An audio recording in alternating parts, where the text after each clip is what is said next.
Jazz Shapers with Elliot Moss on Jazz FM. Listen in colour. In partnership with Mishcon de Reya. It's business, but it's personal.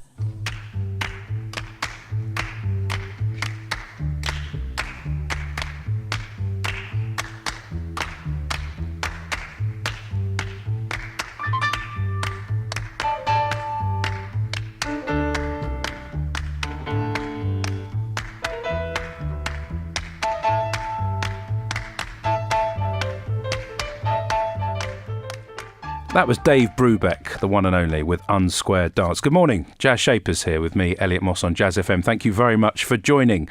Jazz Shapers is a place where you can hear the very best of the people who are shaping the world of jazz, blues and soul. But luckily for you and me, you also get to hear from someone who's shaping the world of business, and we call them business shapers. I'm really pleased to say that my business shaper today is Liz Warom. She's the co-founder and managing director of TEMPLESPA. They're a skincare business. Some of you may know them. They're in the world of luxury. You can find them in Harrods and other fantastic spas around the country. You're going to be hearing lots from Liz very shortly. In addition to hearing from her, you'll be hearing from our programme partners at Mishcon de Reya. Some words of advice for your business. And then we got the music, as I promised, from the shapers of jazz, blues and soul. Avishai Cohen is in there. Ray Charles is, and so is this one from Sarah Vaughan.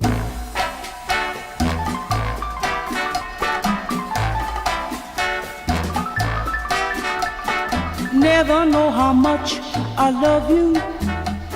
Never know how much I care. When you put your arms around me, I get fever that's so hard to bear. You give me fever. Sarah Vaughan's great take on the classic Fever.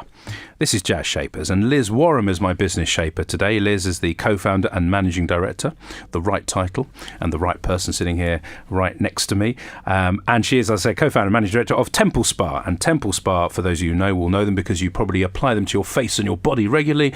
And for those of you that don't, it's a luxury brand in the world of skincare, and it is doing rather well and has been for almost 20 years. Hello. Hello. Thank you very much for joining. Thank you for having me. You have done many things over many years. You're in business with your husband, who you married at a very young, tender age. 17. Yeah. And you're still married. Yes. This is fabulous. We're going to come on to couples and working together. Tell me a little bit about TEMPLESPA, and then we'll work backwards. What is it, and why did you create it?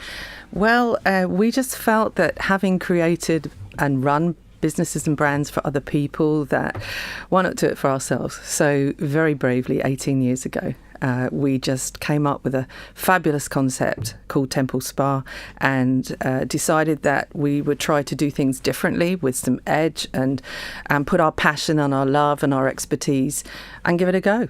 So that was it. And just tell me a little bit about the different things that one can experience with a TEMPLESPA brand. What have you got? Well, essentially, it's a skincare brand. And so it centres around products for the face. But we have a whole top-to-toe experience. And they're products and treatments that all come together for men and women. And it's a lifestyle brand. Now, way back, I've read that you said you always knew that you wanted to do your own thing. Tell me about that, because many people I meet say that to me, and I think the world does split into at least two categories: those people that are happy working for someone else, and those people that just won't. How did you know that you were going to do your own thing? Well, I've always been very good at fulfilling other people's dreams. I've always been, a very good person to throw a ball to, and I'd jump in the air and run with their vision. But in the back of my mind, I always felt that if I could put together my skill, which I think essentially is people and product, that I would just love to have the opportunity to do something myself. My husband happens to have really complementary skills. So as a team, I just think, having been married this long, we always felt that there was a dream that one day we would be able to just work together and be one unit and heartbeat and create something fabulous. So the dream was always there, whilst I served other people's dreams when I worked for them. And even just very briefly, even before you started working, it feels like to me there was something, it was a bit of a hungry spirit. Yeah. Where would that have come from, do you reckon? I'm one of 4 children. I had 3 older brothers, and I think getting married at 17 was very different. It's not always what your parents have planned for you. They happen to be very happy about it, but because I didn't choose an academic career, I realised that if I wanted to succeed in life, I was going to have to make it happen. And soon after we got married, I had 3 jobs because I was very determined that we were going to live in a nice village and enjoy travel, and so I just worked hard. Stay with me for my hard-working co-founder and managing director of TEMPLESPA. That's Liz Warom. We're going to find out all about how she moved from dentistry into the beautiful world of cosmetics. Time for some more music right now. This is Avishai Cohen with Motherless Child.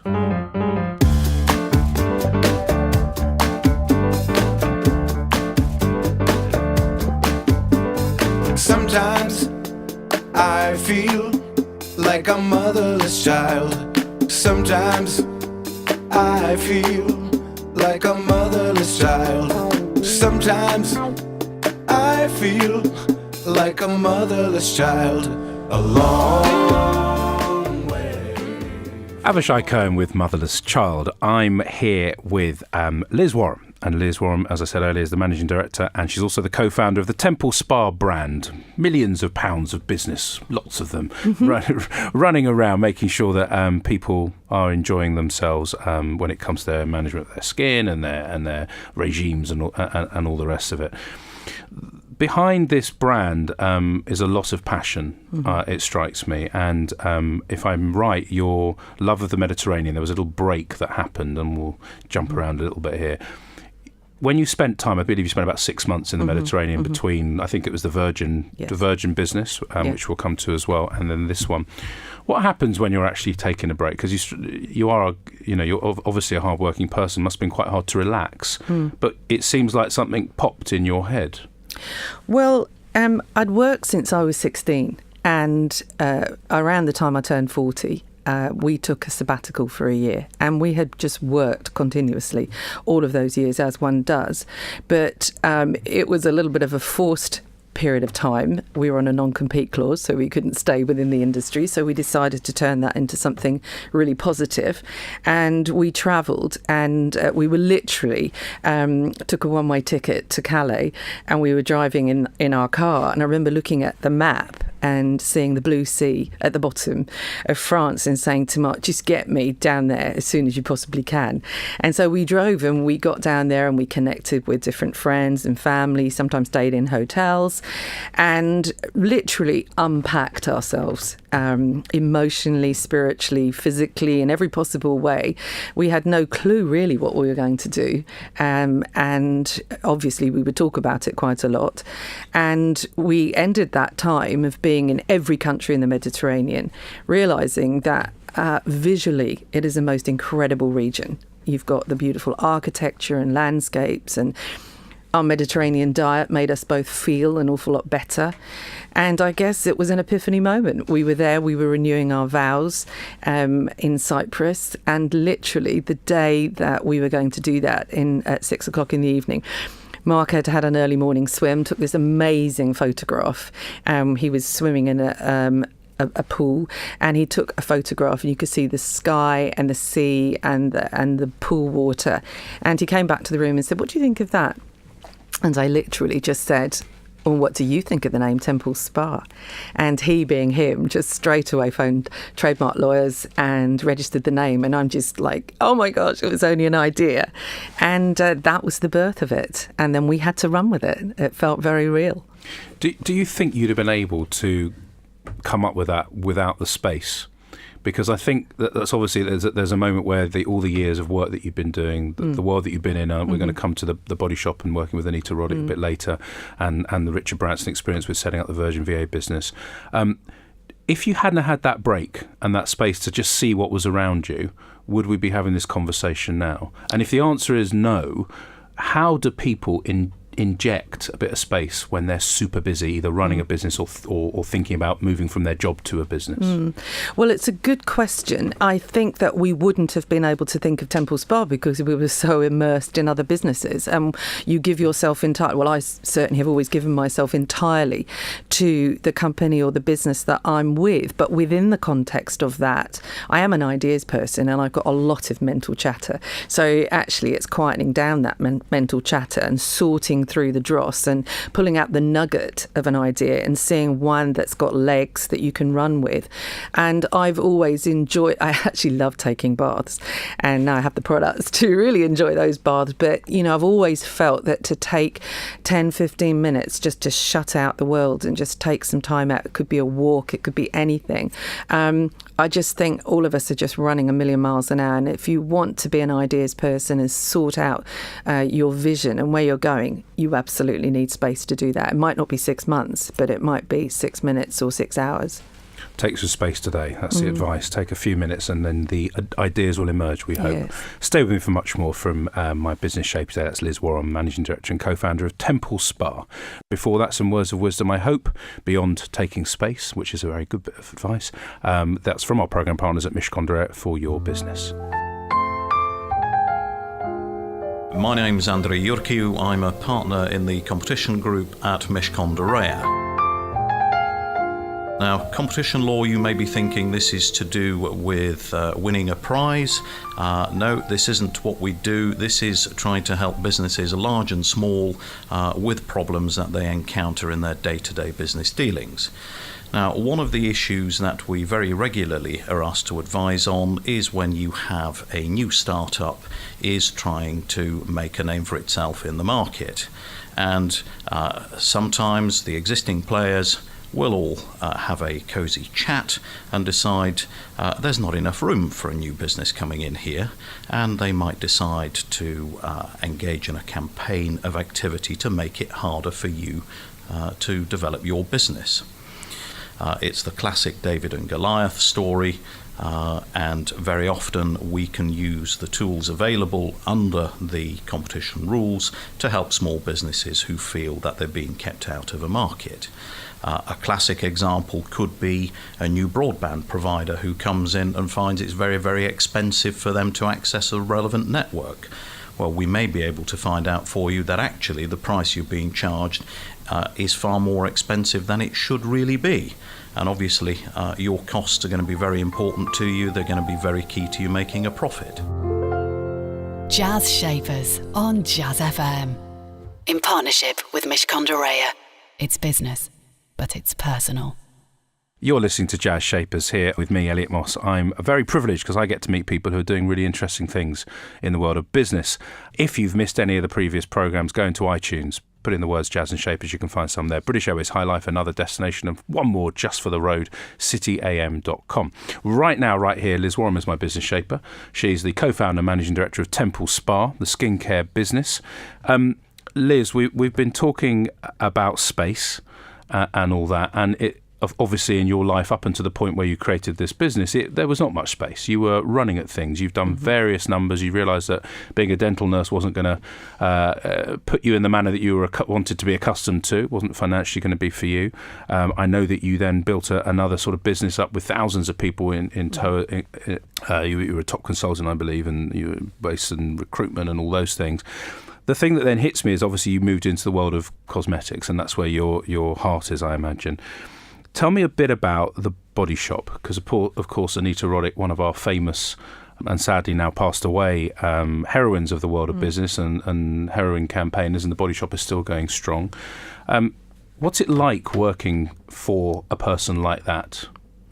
Well, Anita was an amazing person, and she, if you were in a good place together, and she and I were in an incredibly good place together, she gave you massive opportunities to grow and to express yourself. And I was in charge of a makeup brand in the Body Shop, and she trusted me, and so she let me fly, and that worked very well. Again, my husband and I were working together running that business, and she took her hands off it. So in that sense, she gave me lots of opportunity to flourish. But I travelled with her quite a lot, and she was a very demanding person. She was very emotional, and I've found that those traits they help you. If you channel them and you use them wisely, you can really motivate people, and you can really give them direction and vision, and have them then carry your vision. So I really enjoyed working with Anita. So demanding and emotional. Are you Yeah. both of those things? Yeah. For myself personally, yeah. yes. Yeah. Is that very what your much so. team would say? Is that what they would all say? That Liz, woof. I think that they wouldn't say I'm emotional in a negative way. I think they probably would say, hopefully, that I'm quite inspiring, and that I keep the vision alive, and I keep the dream alive, and I remind people of that, because when you get the disappointments, and you get the down days, and you get the no's, and you get all of those things that happen in business, then I think to work for someone who is quite light-hearted, and I thank people a lot. I'm very grateful to people. I'm quite a generous person, so I hope that the emotion is it comes out in a very positive way. What was it like setting up a business with Richard Branson, which is the next thing you did, which is, a must have been an experience. I Yeah. mean, he is, again, another incredibly inspiring person, big name in the world of business. Yes, well, we didn't set out to do business with Richard. What actually happened was that as we were coming towards our time in Body Shop, I think we had a vision for creating our own business then. So we came up with a brand called V, which is French for life, and it was the mid-90s, and I think our idea was probably a bit too niche, and we realised that we needed to perhaps give our idea to a power brand, which was very much the theme of the 90s. And we were out to supper with some friends, and they literally said, well, come on, you two, when are you going to launch this brand of yours? And I said, well, I think that possibly we need to talk to a power brand. And they said, like who?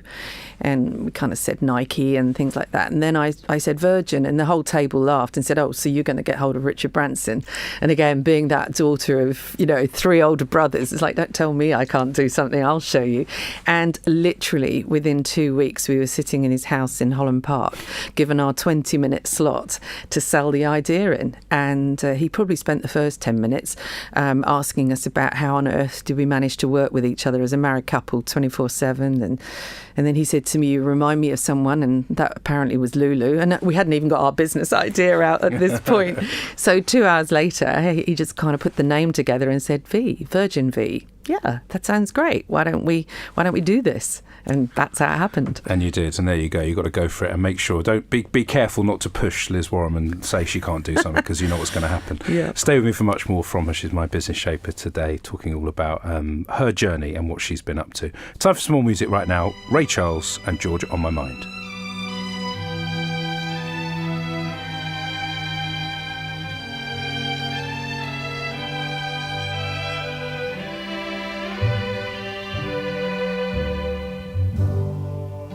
Georgia,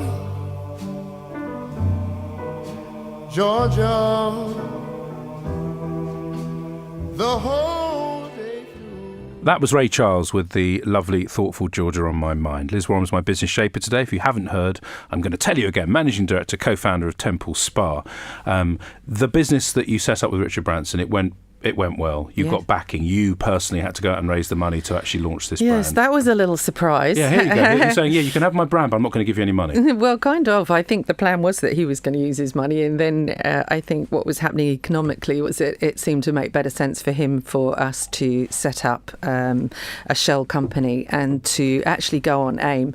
And so Mark and I suddenly found ourselves being, really passionate product people and being able to pull a great team around us. And all of a sudden, we had to sort of get on helicopters and go around the country, literally raising 20 million. You hadn't done that before? Absolutely not. And how did you, just briefly, how did you get your head around it? Is it relatively straightforward once you get going? Well, to be fair, we obviously worked with some executives within Virgin and also KPMG to sort of pull together the business plan. And so you're guided through the process and you accentuate what you're good at, which was selling in the concept and the products and the vision for the stores and all that was going to be. And then you just hope they say, yes, I'll put my money down. So at that time, was it again about, was the ambition because I want to do my own thing and I need some backing, or was it about, we can make a chunk of change here?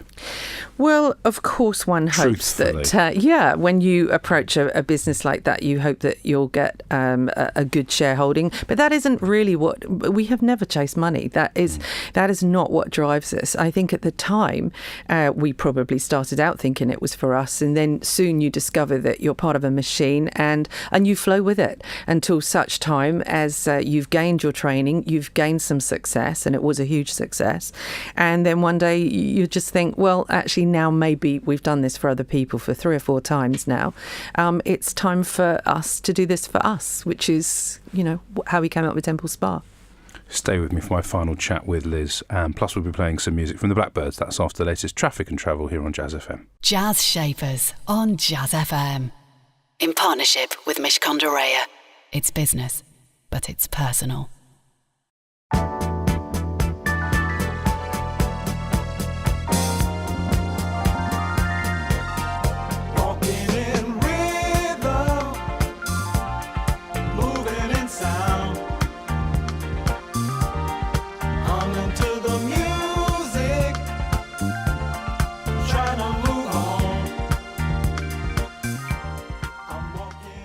That was the Blackbirds with Walking in Rhythm, and if you could see us here, it was Liz Warom and Elliot Moss dancing in their seats and singing as well. Liz knows all the words because she's a Jazz FM fan. It's always nice to have one of those on the programme.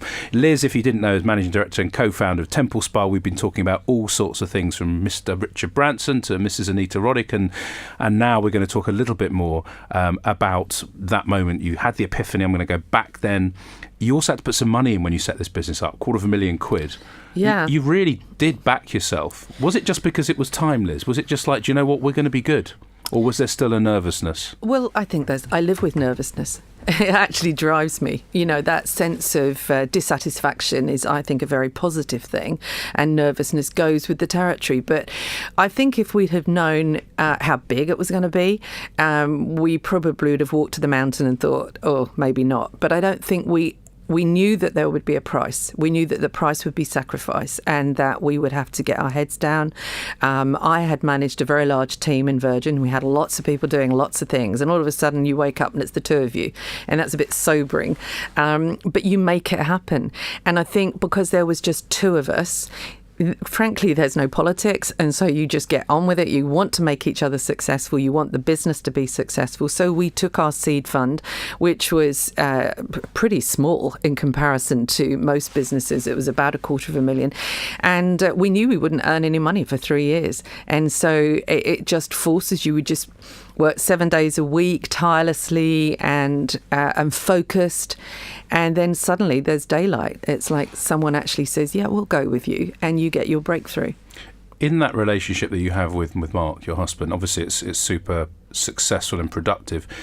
Do you make time just for the 2 of you not to talk about business? And did you in the early days, or was it just impossible? I think in the early days it was more difficult, just simply because we would get in the office at 7 and we never left until 7. And so we might have had dinner together, but usually one of us would be working on a report or doing something. So frankly, no, I think in the early days, but we're good mates. And so actually it didn't matter. And I think now we definitely have boundaries, and you find yourself sort of drifting in to talk about it, but it's a pleasure.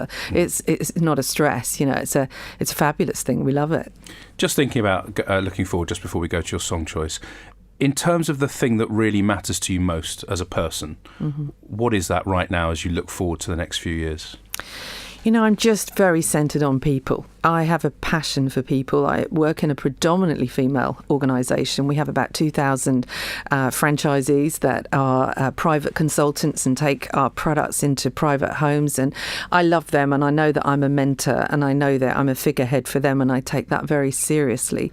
We have a credo on our brand, and it's basically love who you are. And I think we want our products to be a tool in the hand to make people feel good about themselves. Life's very stressful. It's very full on, and I think if ours can be a bit of a mantra to say you matter, take some time and use Temple Spa. I thought you were not going to do it, but she did it. She's shameless. It's absolutely brilliant. I would expect nothing less. It's been a real pleasure to talk to you and hear about how you've arrived at this very, very good point. Please carry on doing what you're doing. Good luck. Thank you. Just before I let you go, what's your song choice and why have you chosen it? My song choice is So What by Miles Davis. My husband introduced me to jazz when we literally started going out together, and I have a love of it. But this particular track to me epitomises real jazz, and it's the minute I listen to it, it's instant relaxation. Here it is, just for you.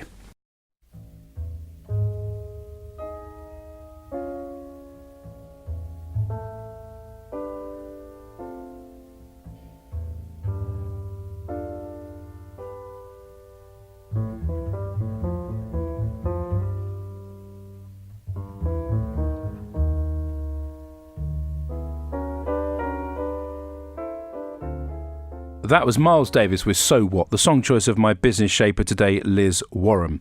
She is a challenger, someone who, if she's given a challenge, will absolutely rise to it and make the very best of it. Someone who talked about having the space to have that idea, to have that epiphany, and finding that space on a daily basis is critical. And someone also who backed herself, her and her husband, partners in crime, backing themselves at the critical moment with their own money. A real lesson in belief. Really good stuff. Jazz Shapers on Jazz FM. In partnership with Mishkondareya. It's business, but it's personal.